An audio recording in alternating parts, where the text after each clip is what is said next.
श्रोता प्रेमियों, मैं राम सागर शास्त्री आप लोगों के समक्ष रखने जा रहा हूं अष्टांग योगी शंकराचार्य। देखिए, त्रेता में मेघनाद अष्टांग योगी था। अष्टांग योगी अपने प्राणों को छोड़कर दूसरे शरीर में प्रविष्ट कर सकता है। जिस समय मेघनाद से युद्ध करने के लिए लक्ष्मण जी चले गए, उस समय राम ने लक्ष्मण से कहा था, भैया मेघनाद कोई मामूली योद्धा नहीं है, वह परम तपस्वी और अष्टांग योगी है। एक पत्नी व्रत वाला है, साथ ही साथ उसकी पत्नी सुलोचना भी परम सती है। कि वह योगी स्वयं योग द्वारा यदि चाहे तो मर सकता है, मरकर भी अपनी प्राणों को तन में प्रविष्ट कर सकता है। ऐसे योगी का शीश कटकर एक जमीन पर गिरेगा तो वानर दल की बात ही छोड़ो, सारा संसार जलकर भस्म हो जाएगा। कि ऐसी सतवंती के पति का सिर पृथ्वी पर लग जाएगा, वानर दल किस गिनती में है, संसार भस्म हो जाएगा। इसलिए ऐसे योगी का शीश काटकर हाथों ही हाथों में आदर के साथ रामादल में ले आना। कि ऐसे योद्धा का हे लक्ष्मण तन छिन्न भिन्न कर आना तुम, सर को हाथों ही हाथों में सादर मेरे ढिगलाना तुम। इसलिए लक्ष्मण ने उसके शीश को हाथों में ले लिया, बुझाएं काट कर सुलोचना के आंगन में गिरा दी और धर लंका के द्वार पर गिरा दिया और उसका शीश आदर के सहित रामादल में ले आए। अब आप लोग कहेंगे कि मेघनाद तो त्रेता में अष्टांग योगी हुआ, क्या कलयुग में भी कोई अष्टांग योगी हुआ? हाँ, कलयुग में आदि शंकराचार्य अष्टांग योगी हुए हैं। आदि शंकराचार्य का जन्म दक्षिण भारत में केरल के कालडी नामक ग्राम में हुआ था। इनके पिता का नाम शिवगुरु और माता का नाम आराम्या था।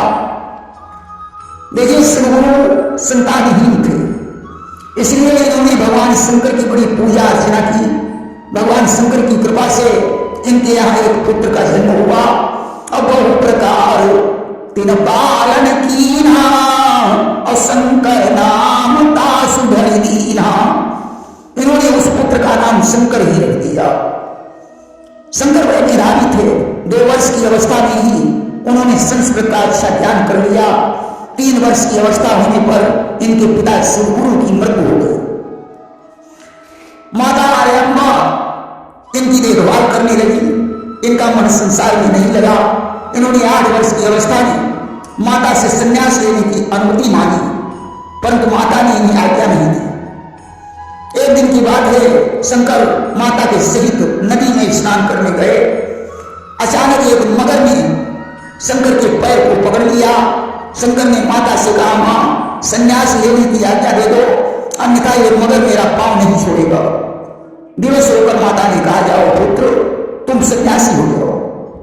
इतना कहते ही मगर उनके पैर को छोड़कर नदी में चला गया। शंकर ने माता के चरण स्पर्श किए और बद्रीनाथ को चले गए। वे 6 वर्ष की अवस्था में ही प्रकांड विद्वान बन चुके थे। बद्रीनाथ में शंकर ने बद्रीनाथ मंदिर की स्थापना की। इन्होंने 11 उपनिषद और गीता भाष्य की रचना की।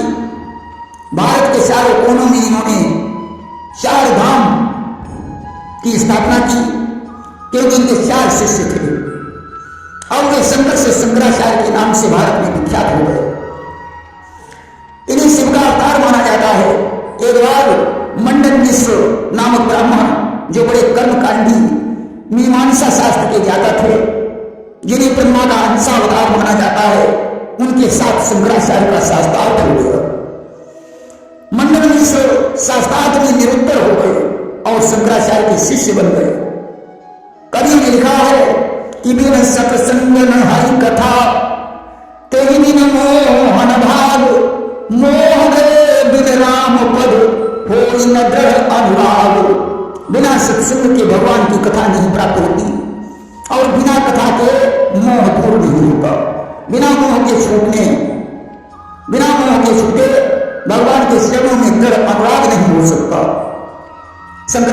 पर शिव जी की बड़ी कृपा थी। इन्होंने कई देवताओं की स्तुतियां लिखी, बहुत से मंदिर बनवाए।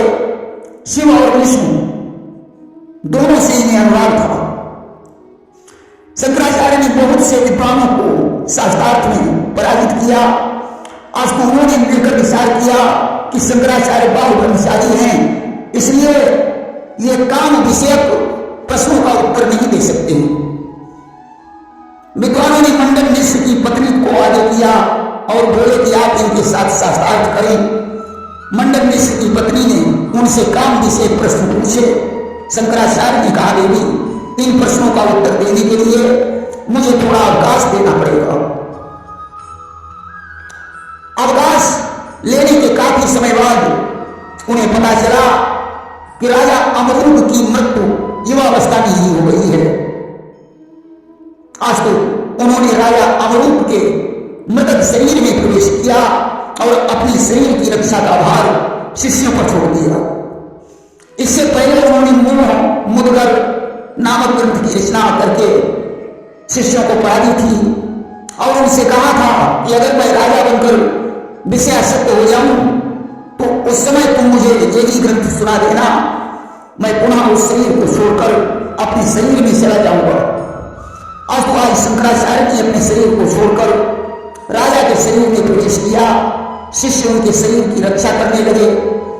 शंकराचार्य ने राजा बनकर काम विषय ज्ञान प्राप्त किया। अब तो राजा बनकर के राजत्व में ही मस्त हो गए। तब शिष्यों ने उनके आगे मोह मुद्गर के श्लोकों का उच्चारण किया। उन्होंने उस शरीर को छोड़ दिया और अपने शरीर में आ गए कि शंकर ने सुना मोह मुद्गर तो मुझे नाता तोड़ दिया, चुन लिया वही योगी शरीर, राजा के तन को छोड़ दिया।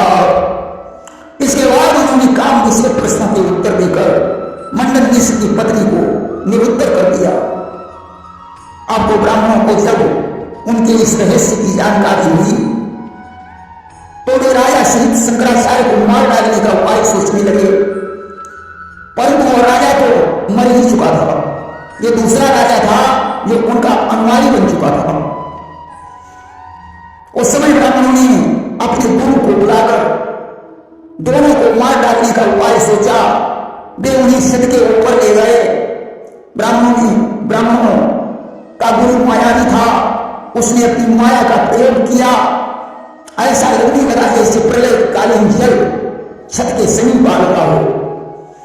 छत के समीप एक माया रूपी नौका भी दिखाई देने लगी। गुरु ने राजा से कहा, महाराज अतिशीघ्र कूदकर इस नाव पर चढ़ जाओ, अन्यथा डूब जाओगे।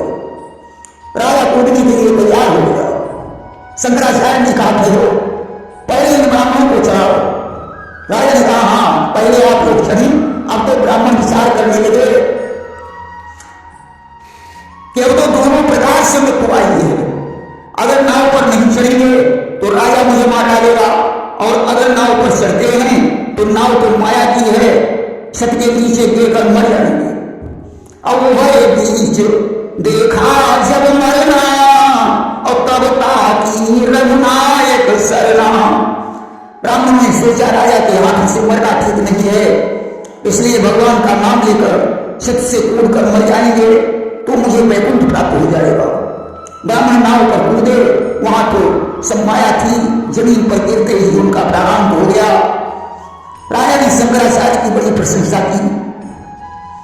शंकराचार्य का एक गीत बहुत प्रसिद्ध है जो मोह मुद्गर से लिया गया है कि भज गोविंदम भज गोविंदम गोविंदम भज मूढ़मते, भज गोविंदम भज गोविंदम गोविंदम भज मूढ़मते, पुनरपि जननम पुनरपि मरणम पुनरपि जननी जठरे शयनम, भज गोविंदम गोविंदम भज मूढ़मते। ऐसे अष्टांग योगी जगत गुरु आदि शंकराचार्य 32 वर्ष की अवस्था में ब्रह्मलीन हो गए। केदारनाथ क्षेत्र में उनकी समाधि है। प्रेम से बोले शंकर भगवान की